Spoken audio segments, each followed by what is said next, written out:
जय श्री राम मित्रों हम आपके समक्ष आज राजा परीक्षित और कलयुग की कहानी लेकर उपस्थित हैं।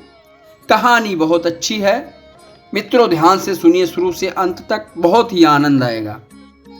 धर्म ग्रंथों के अनुसार भगवान श्री कृष्ण द्वारा वैकुंठ लौट जाने के बाद कलयुग की शुरुआत हुई। कलयुग एक मानव के रूप में पृथ्वी पर आया और लीला रचकर पांडवों के वंशज राजा को छल लिया।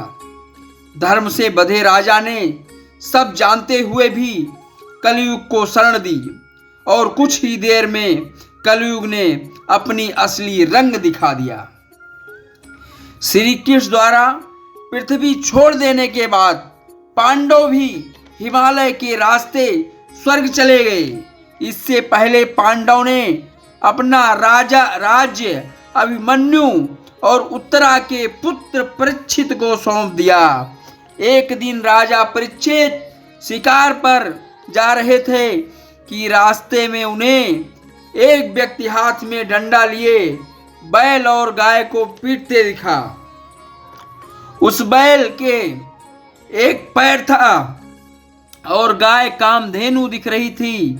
राजा ने अपना रथ रुकवाया और क्रोधित होकर उस व्यक्ति से पूछा, तू कौन है अधर्मी, जो निरीह गाय और बैल पर अत्याचार कर रहा है?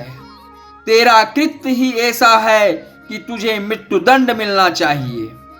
राजा परीक्षित की बात सुनकर कलयुग डर से कांपने लगा।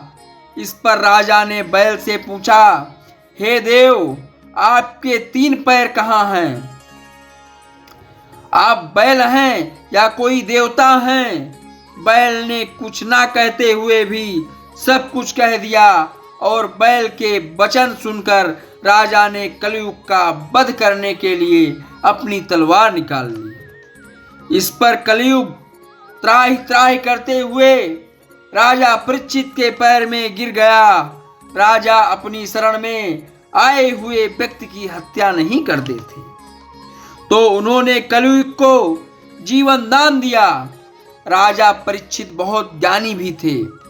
वह चंद शब्दों से बैल के रूप में धर्म और गाय के रूप में धरती माँ को पहचान गए थे।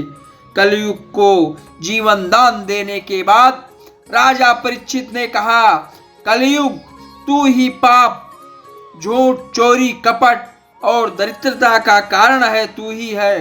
तू मेरी शरण में आया तो मैंने तुझे जीवन दान दिया और मेरे राज्य की सीमाओं से दूर निकल जा और कभी लौट कर मत आना। इस पर कलयुग गिड़गिड़ाया, गिड़गिड़ाते हुए विनती करने लगा, महाराज, आपका राज्य तो संपूर्ण पृथ्वी है।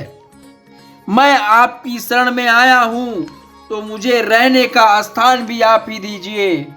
कलयुग की विनती स्वीकार करते हुए राजा परीक्षित ने उसे रहने के लिए जुआ, मदिरा, पर स्त्री गमन और हिंसा जैसे 4 जगह दे दी। इस पर कलयुग ने विनती की, राजन, ये चारों जगह मेरे लिए पर्याप्त नहीं हैं, आप एक और स्थान मुझे दीजिए।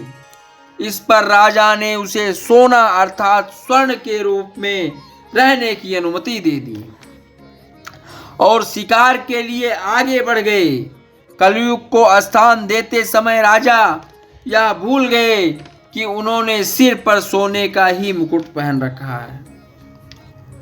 राजा से स्थान मिलते ही कलयुग चला गया, लेकिन थोड़ी देर बाद सूक्ष्म रूप में वापस आया और राजा के मुकुट में बैठ गया।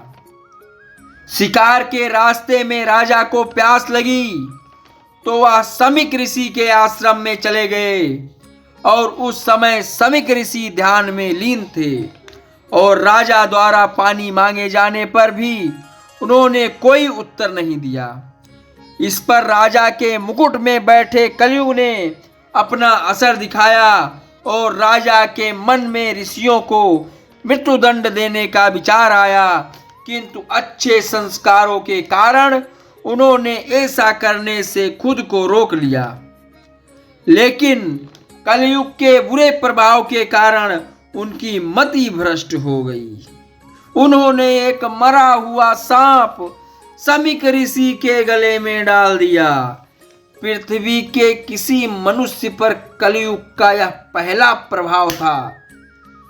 उसने सबसे संस्कारी राजा को ही अपना शिकार बनाया। जब समीक ऋषि के पुत्र श्रृंगी स्नान करके लौटे तो उन्होंने देखा कि उनके पिता समाधि में बैठे हैं और उनके गले में मरा हुआ सांप पड़ा है।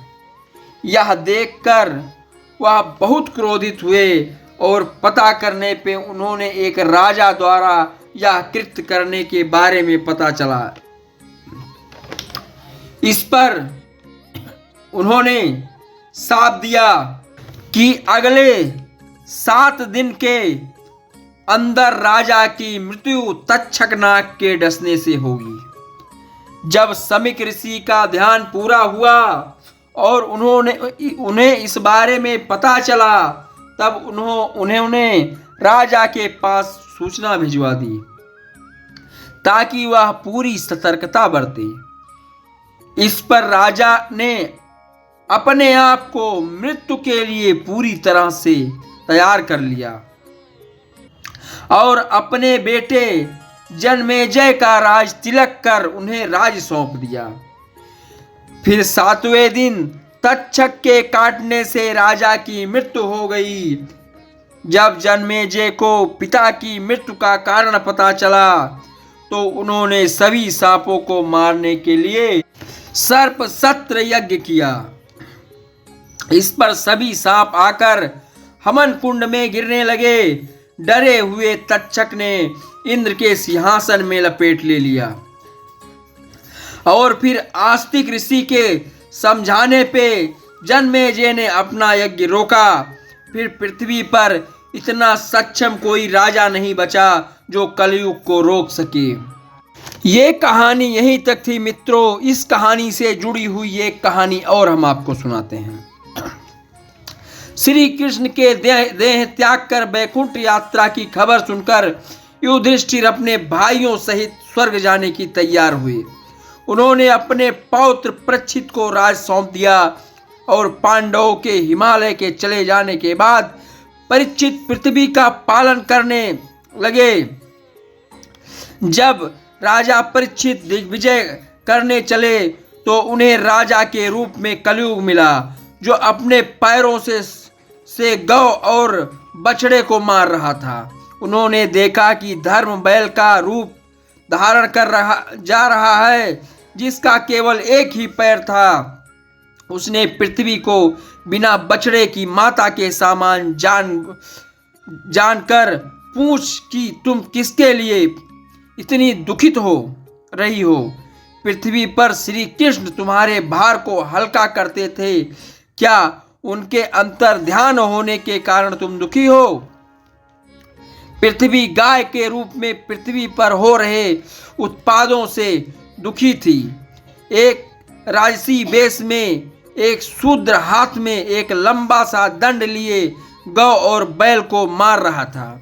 राजा परीक्षित ने जब उसे ऐसा कर्म करते देखा तो उन्होंने पूछा कि तू मेरे द्वारा इस संसार की धर्म पूर्वक रक्षा जाने पर भी तू इन मूक प्राणियों को क्यों मार रहा है? तुम क्या लगता है कि अब गौरक्षक श्री कृष्ण और अर्जुन नहीं हैं, तो क्या इस पृथ्वी पर कोई दूसरा वीर नहीं है? तू निश्चित ही मेरे बाणों से वध करने योग्य है। एक पैर से चलने वाले वृषभ, हे गौ माता, आप क्यों दुखी हो? हे वृषभ देव, आपके शेष 3 पैर किसने काटे हैं? जिसने आपको कष्ट दिया है मैं उसको अवश्य दंड दूंगा। राजा परीक्षित ने फिर पृथ्वी रूपी गौ माता से कहा कि आप दुख त्याग दें, आपको दुखी करने वाले को दंडित करूंगा। राजा परीक्षित ने कलयुग को मारने के लिए ज्यों ही तलवार उठाई कलयुग उनके चरणों में गिर गया। कलयुग ने इस प्रकार पैरों को में गिरने के कारण राजा परीक्षित को कलयुग पर दया आ गई। मित्रों, अगर कहानी आपको अच्छी लगी है तो चैनल को जरूर सब्सक्राइब कीजिए, क्योंकि अगला वीडियो आने वाला बहुत जल्दी है।